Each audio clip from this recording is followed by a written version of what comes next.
Hello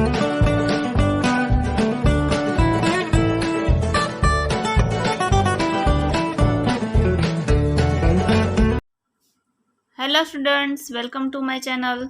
आज हम conjunction का पार्ट 4 सीखने जा रहे हैं, conjunctive adverbs. So what is conjunctive adverbs? So conjunctive adverb that connects two clauses by converting the clause it introduces into an adverbial modifier of the verb in the main clause. मतलब conjunctive adverb है वो दो sentence को connect करते हैं और उसका जो वर्ब है उसको एडवर्बियल मॉडिफायर से यहाँ पे हमें इंट्रोड्यूस करते हैं। मतलब इसमें बहुत सारे वर्ड आते हैं, तो मैं आपको दिखाती हूँ कौन कौन से वर्ड आते हैं एडवर्ब, और उसको पहचानने का सबसे इजी तरीका आपको सिखाऊंगी मैं। तो सबसे पहले एडिशन आता है। तो एडिशन में कौन कौन से, मतलब ये जो वर्ड नहीं है ये उसकी कैटेगरी है। तो एडिशन में कौन कौन से वर्ड आते हैं? तो एडिशनली, कोई भी सेंटेंस में आपको कुछ एडिशन करना है तो हम यूज करते हैं additionally, also, besides, furthermore, more over. उसके बाद कैटेगरी आती है कॉन्सिक्वेंस। सो उसमें क्या क्या आता है? कॉन्सिक्वेंटली, अकॉर्डिंगली, सो, देयरफॉर, दस। ये कोई भी दो सेंटेंस है और दोनों ही इंडिपेंडेंट सेंटेंस है, उसको बीच में जॉइन करने के लिए हम कंजक्टिव एडवर्ब यूज करते हैं।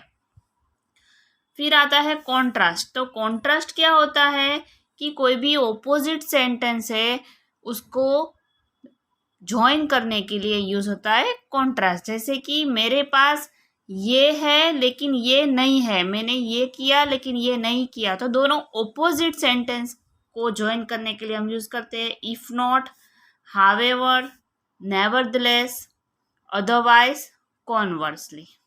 फिर उसके बाद आता है कंपैरिजन। तो कोई भी दो सेंटेंस में जब हम कंपेयर करते हैं तो उसको यूज करने के लिए हम यूज करते हैं एडवर्ब। तो क्या है उसमें? Alternatively, similarly, likewise. फिर कैटेगरी आती है क्लैरिफिकेशन।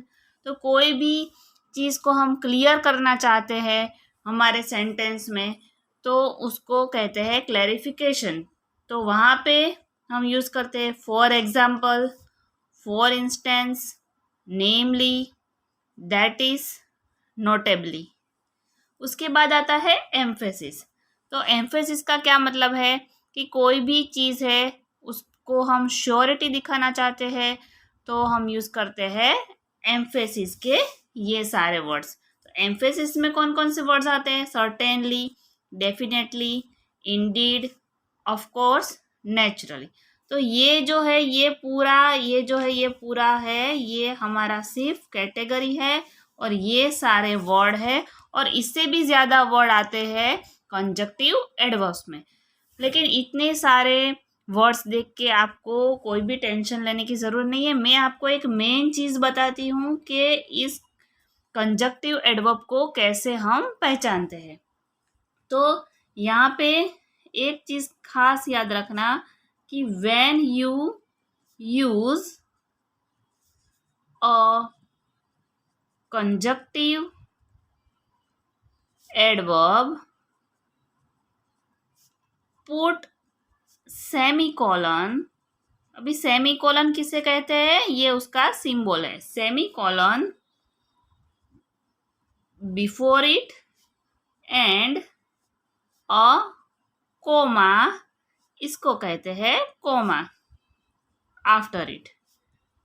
मतलब समझ रहे हो, अगर आपको कोई भी सेंटेंस में बीच में आप कंजक्टिव एडवर्ब यूज करते हो तो समझ लो कि मैंने इफ नॉट यूज किया, तो इफ नॉट के पहले बिफोर आएगा सेमीकोलन और बाद में आएगा कोमा। तो ये सिर्फ उसका पहचानने का तरीका है। अगर ये सिंबल है तो समझ जाने का ये हमारा कंजक्टिव एडवर्ब है। तो मैं आपको कुछ एग्जांपल्स बताती हूँ।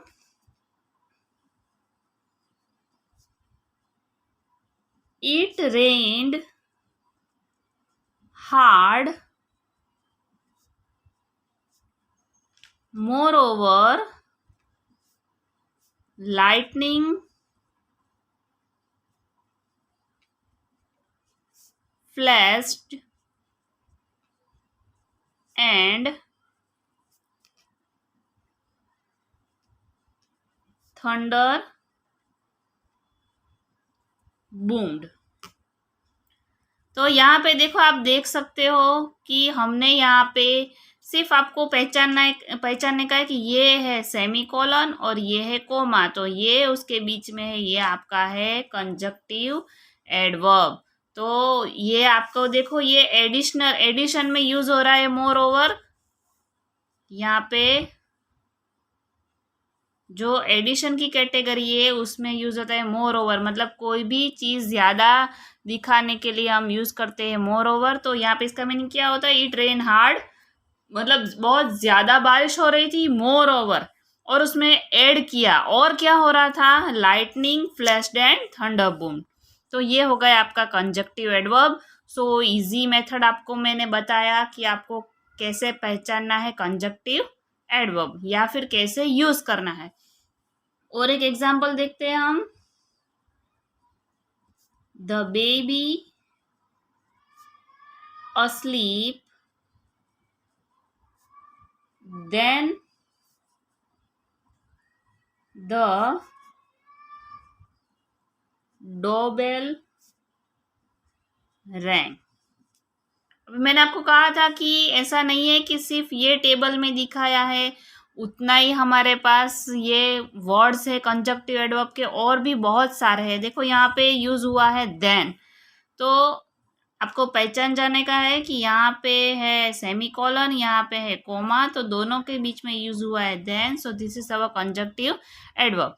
तो इसका मतलब क्या हुआ है, द बेबी अस्लीप, मतलब बेबी सो रहा है, देन उसके बाद द डोरबेल रैंग, मतलब ये क्रिया हो रही है, उसके बाद दूसरी क्रिया हुई, तो हमने बीच में यूज किया then. So this is our conjunctive adverb. और एक एग्जाम्पल देखते हैं। Chris enjoys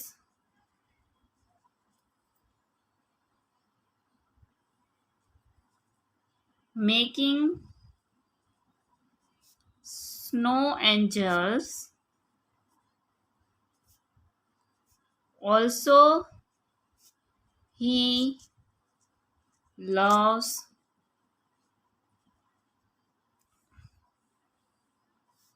throwing snowballs। अभी आप देखते ही पहचान जाओगे कहाँ पे हमारा कंजक्टिव एडवर्ब ये रहा ऑल्सो, क्योंकि यहाँ पे सेमीकोलन है, यहाँ पे कोमा है। तो इसका मतलब हुआ Chris angels making snow angels. जो क्रिस है वो स्नो एंजल्स बनाने में एंजॉय कर रहा है। ऑल्सो इसका मतलब एडिशन किया है, also he loves throwing snowballs, और उसको स्नोबॉल्स थ्रो करना भी अच्छा लगता है। तो ये हमारा कंजक्टिव एडवर्ब। और एक एग्जाम्पल देखते हैं। The weather forecast predicts rain, accordingly I will bring my umbrella। तो यहाँ पे भी आप देखते ही पहचान जाओगे कि हमारा कंजक्टिव एडवर्ब कौन सा है, अकॉर्डिंगली। क्यों, क्योंकि इसके आगे है सेमीकोलन और उसके बाद है कोमा। तो ये अकॉर्डिंगली है, ये आपके कौन से कैटेगरी में आता है, यहाँ पे कॉन्सिक्वेंस में। मतलब कॉन्सिक्वेंस का मतलब क्या है कि जो सेंटेंस फर्स्ट है उसके अकॉर्डिंग ही दूसरा सेंटेंस है, उस पर डिपेंड है। मतलब the weather forecast predicts rain, weather forecast ने रेन की आगाही की है, अकॉर्डिंगली इसीलिए उसके according I will bring my umbrella, मैं अपनी अम्ब्रेला ले रही हूँ। तो आप समझ सकते हैं कि किसको कहते हैं कंजक्टिव एडवर्ब्स। मैंने आपको इजी से इजी मेथड बता दिया है। अगले वीडियो में मिलती हूँ बहुत सारे ग्रामर के नए नए टॉपिक्स लेके। तो मेरे चैनल को लाइक कीजिए, सब्सक्राइब कीजिए। Thank you.